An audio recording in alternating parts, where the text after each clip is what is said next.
Boa noite, Thiago, Matheus, Thiago Fortuna, todos que nos acompanham, obrigado pelo convite por estar aqui.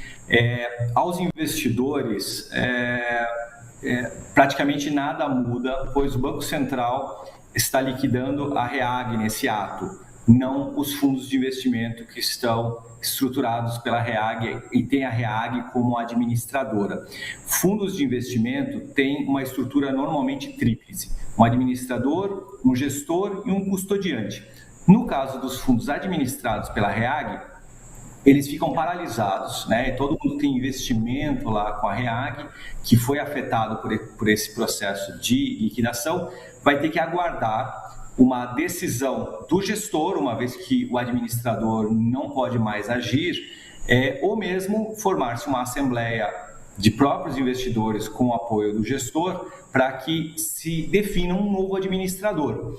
Até lá, os recursos que estão nos fundos ficam congelados, mas eles, para saques, né, eles ficam congelados para saques, para resgates, mas eles continuam operando no mercado normalmente. Então, se você tem um investimento num fundo que era administrado pela REAG, eles vão continuar rendendo, tendo performance, você não vai poder só fazer o resgate desse fundo, até que se estabeleça um novo administrador em substituição à REAG.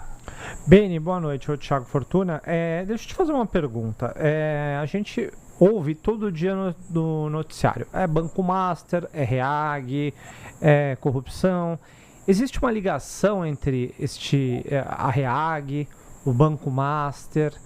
Como é que você consegue explicar para o nosso ouvinte hoje o que está acontecendo com esses bancos? O que é essa liquidação? Por que eles foram liquidados? Perfeito, Fortuna. Até o momento, há uma série de investigações em curso, uma série de evidências, ainda não há nenhuma definição por parte dos órgãos investigadores, mas as suspeitas são muito grandes, bastante contundentes e, naturalmente, o percurso dessas investigações ainda vai levar um tempo, que apontam que existia um sistema que nós chamamos de circulação do dinheiro. Então, o Banco Master, uma instituição financeira regulada pelo Banco Central, captava recursos do mercado, de investidores do mercado, através de vários instrumentos, dentre eles o CDB, que é um certificado de depósito bancário, e prometia retornos muito acima dos seus competidores de mercado, na média de 140% do CDI, o que representa mais ou menos, Thiago, 21% de retorno bruto ao ano. Se você pegar lá a Selic e adicionar o percentual prometido pelo Master à época, com o CDI de hoje. Se você considerar que o banco captador precisa pagar para quem está emprestando esse dinheiro, para os investidores, ao banco, 21% ao ano, ele precisa adicionar seus custos operacionais, etc., e emprestar esse dinheiro ao mercado numa taxa maior do que 21%. Naturalmente, ele vai colocar o que a gente chama de spread, e isso vai ao mercado com muito mais. E para você entregar essa resposta de retorno aos seus investidores, você precisa ter uma performance excepcional, e tomar muito risco, eventualmente, ou estar pautado em eventual fraude. No caso do Banco Master, parece ser uma combinação eventual das duas coisas. Aqui é muito prematuro para cravar o que pode ser, mas o risco exacerbado para que se tenha retornos muito altos, para se pagar um alto retorno aos investidores, é um dos pilares das investigações. E o outro pilar é justamente um eventual indício de fraude. E aonde que a REAG entra nessa estrutura? A REAG é uma gestora de investimentos regulada pela CVM, que atuava no mercado até literalmente hoje com estruturação, administração, eventualmente gestão de fundos, captação a mercado e investimentos no mercado. E o que havia, Thiago, era um movimento circular onde o Banco Master captava recursos de investidores a mercado com promessa de retornos altos, emprestava a mercado a empresas sem nenhuma ligação com o Banco Master, empresas formais, etc. Essas empresas que captavam empréstimos com o Banco Master investiam subsequentemente em fundos administrados, fundos de investimento administrados pela REAG, que por sua vez alocava esses recursos desses fundos em outros fundos e ia criando camadas do que nós chamamos de ocultação. Eles iam distribuindo esses recursos de tal forma que a rastreabilidade desses recursos ficasse mais difícil.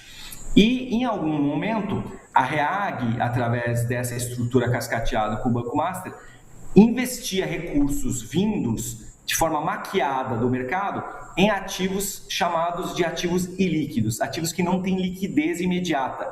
Investimentos em empresas, investimentos imobiliários e outros tipos de empresas que você não consegue se desfazer imediatamente e resgatar o seu dinheiro. Os ativos ilíquidos, eles têm uma característica de difícil ou mais difícil mensuração de valor a mercado e muita discrepância entre a análise de valor de mercado, de valuation.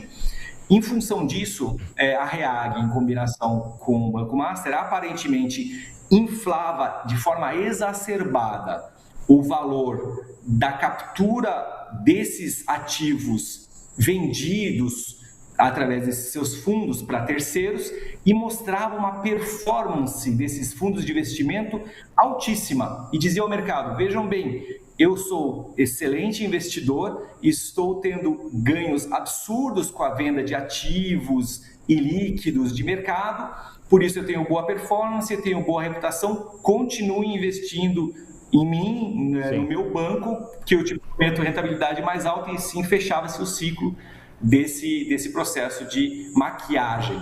Perfeito, Beni. E para a gente encerrar, uma última pergunta, muito ouvinte, o público geral deve estar ouvindo, né? Esses constantes relatos, né, de Banco Master, REAG, administradora, e pensar, bom, eu não tinha conta no Banco Master, né? Não fazia investimentos na REAG, né, que administrava aí os fundos, então eu estou tranquilo. E a pergunta que eu te faço é, existe risco para o sistema bancário nacional, mesmo, né, para quem não tem nenhum tipo de ligação ou investimento com esses nomes? Você acha que isso pode colapsar o sistema bancário nacional ou não chega a tanto esse risco? Não, Thiago, porque o Banco Master, ele contava nos investimentos que fazem parte do hall da proteção do Fundo Garantidor de Crédito, a garantia do FGC, que ainda não começou a efetuar os pagamentos, mas existe essa perspectiva. No caso da REAG, a liquidação da gestora REAG não afeta os seus fundos, como eu dizia anteriormente. Os fundos continuam lá, os seus ativos continuam rendendo, enfim. Mas para o sistema financeiro, o que paira é uma maior dúvida dos investidores. Isso pode impactar, não de forma direta, o mercado financeiro, mas de forma indireta, porque outras gestoras podem eventualmente ter um pouco mais de desafio para demonstrar sua reputação. Gestoras sérias, tá, Thiago? Aqui eu me refiro à grande maioria do mercado financeiro que trabalha de forma honesta, correta, adequada e que busca fazer as coisas certas. Então, pode ter um efeito de reputação, uma maior cautela dos investidores em alocações em fundos que não tem uma visão simples de rentabilidade, e também o efeito pode ser no sentido das pessoas eventualmente não quererem mais se expor a CDBs de bancos médios, que eu acho improvável, e a fundos que não sejam muito líquidos. Mas isso é uma perspectiva muito curto-prazista, que a gente vai ter que aguardar um pouco para ver o que acontece. Mas, de forma objetiva, o impacto imediato, direto no mercado financeiro é muito baixo, uma vez que o caso Master está caminhando para uma adequação via FGC daquilo que tinha proteção FGC, e a liquidação da REAG não faz diretamente preço no mercado financeiro. Beni Fardi, especialista em finanças e mercado internacional, participando conosco aqui no Expresso TMC. A gente agradece demais. Boa noite. Obrigado a vocês, boa noite a todos. Boa noite. Valeu.